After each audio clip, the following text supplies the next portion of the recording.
Hello, ഇന്നൊരു സാമ്പാർ റെസിപ്പിയാണ് കേട്ടോ.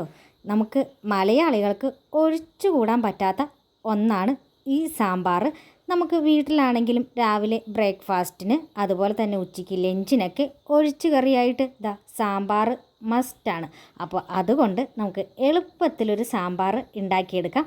അതിനായിട്ട് ഞാൻ കുറച്ച് പച്ചക്കറി അരിഞ്ഞെടുത്തിട്ടുണ്ട്. സവാള, ഉരുളൻകിഴങ്ങ്, ക്യാരറ്റ്, പയർ എന്നിവ, വെണ്ടയ്ക്കയും തക്കാളിയും പച്ചമുളകും, പിന്നെ മുരിങ്ങാക്കോല്. നമുക്ക് സാമ്പാർ എന്ന് പറയുമ്പോൾ അത്യാവശ്യം നമുക്ക് കഴിക്കാൻ പറ്റുന്ന എല്ലാ പച്ചക്കറികളും ഉൾപ്പെടുത്താം കേട്ടോ. ഞാനിത് കുറച്ച് പച്ചക്കറികൾ കൊണ്ട് രാവിലെ ഉണ്ടാക്കിയെടുക്കുന്നതാണ്. അപ്പോൾ ഈ പച്ചക്കറിയൊക്കെ നന്നായി കഴുകി വൃത്തിയാക്കിയതിന് ശേഷം നമുക്ക് ഒരു കുക്കറിൽ ഇട്ട് കൊടുക്കാം. ഇതിൻ്റെ ഒപ്പം തന്നെ പരിപ്പും പിന്നെ കുറച്ച് മഞ്ഞൾപ്പൊടിയും മുളക് പൊടിയും ആവശ്യത്തിന് വെള്ളവും ചേർത്ത് നന്നായി വേവിക്കാൻ വെക്കാവുന്നതാണ്.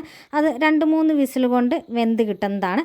അതിൻ്റെ ഇടയ്ക്ക് നമുക്ക് ഒരു ഉരുളി അടപ്പത്ത് വെച്ച് അതിലേക്ക് ആവശ്യത്തിന് വെളിച്ചെണ്ണ ഒഴിച്ച് കൊടുത്ത് നമുക്ക് ഈ വെണ്ടയ്ക്ക ഒന്ന് വാട്ടിയെടുക്കണം കേട്ടോ. ഈ വെണ്ടയ്ക്ക നമ്മൾ കുക്കറിലിട്ട് അടിച്ചാൽ കുഴഞ്ഞു പോവും. അപ്പോൾ അങ്ങനെ കുഴഞ്ഞു പോവാണ്ടിരിക്കാൻ വേണ്ടി നമുക്ക് ഈ വെണ്ടയ്ക്ക ഒന്ന് വാട്ടിയെടുക്കാവുന്നതാണ്. ഞാൻ ഇവിടെ ഇങ്ങനെ വെണ്ടയ്ക്ക വാട്ടിയെടുക്കുന്നതിൻ്റെ ഒപ്പം തന്നെ വറ്റൽമുളകും ചേർത്ത് കൊടുക്കുന്നുണ്ട്. പിന്നെ വീണ്ടും താളിക്കാനായിട്ട് ഒരുപാട് എണ്ണ ഉപയോഗിക്കണ്ടല്ലോ എന്ന് ഓർത്ത് മാത്രമാണ് ഞാനിങ്ങനെ ചെയ്ത് കൊടുക്കുന്നത്. സെപ്പറേറ്റ് ആണെങ്കിലും നമുക്ക് വറ്റൽമുളകൊക്കെ താളിച്ച് ചേർക്കാം.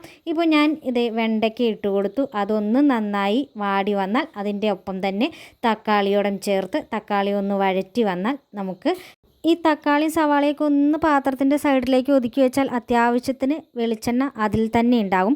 ആ വെളിച്ചെണ്ണയിലേക്കാണ് ഞാൻ മഞ്ഞൾപ്പൊടിയും അല്പം മല്ലിപ്പൊടിയോടും ചേർത്ത് ഒന്ന് ഇളക്കി യോജിപ്പിക്കുക. അതിൻ്റെ ആ പച്ചമണമൊക്കെ ഒന്ന് മാറിയാൽ മുളക് പൊടി ഇട്ട് കൊടുക്കുക. ആ മുളക് പൊടിയും ഈ പച്ചക്കറിയോടും കൂടി ഒന്ന് ഇളക്കി യോജിപ്പിച്ചതിന് ശേഷം ഒരു ചെറിയ വലിപ്പത്തിൽ തന്നെ വാളംപുളി ആണ് എടുത്തിരിക്കുന്നത്. ആ വാളംപുളി നന്നായിട്ട് ഒന്ന് പിഴിഞ്ഞ് അരിച്ച് ഇതിലേക്ക് ചേർത്ത് കൊടുക്കാവുന്നതാണ്. ഇത് ഒന്ന് തിളച്ച് കഴിഞ്ഞാൽ നമ്മൾ വേവിച്ച് വെച്ചിരിക്കുന്ന ആ പച്ചക്കറിയോടെ ചേർത്ത്, പിന്നെ ഞാൻ ഇതിലേക്ക് ഇതുവരെയായിട്ടും സാമ്പാർ പൊടി ചേർത്തില്ല കേട്ടോ.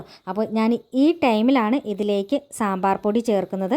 ഞാൻ ഏകദേശം 1.5 സ്പൂൺ സാമ്പാർ പൊടി ചേർത്ത് കൊടുക്കുന്നുണ്ട്.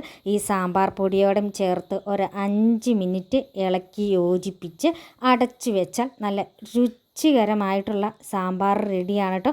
നല്ല കൊഴുപ്പോട് കൂടിയുള്ള സാമ്പാറാണ്. അപ്പോൾ നമുക്ക് രാവിലെ എളുപ്പത്തിൽ ഉണ്ടാക്കിയെടുക്കാൻ പറ്റുന്ന ഒന്നാണ് ഈ സാമ്പാർ.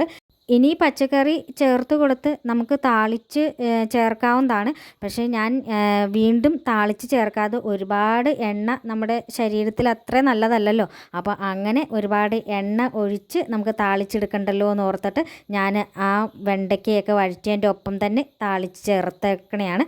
ഇനി വേറെ താളിച്ച് ചേർക്കേണ്ട ആവശ്യമില്ല. ഇനി നമുക്ക് ദോശയ്ക്കോ ഇഡ്ഡലിക്കോ എന്തിൻ്റെ ഒപ്പം സാമ്പാർ സെറ്റ്.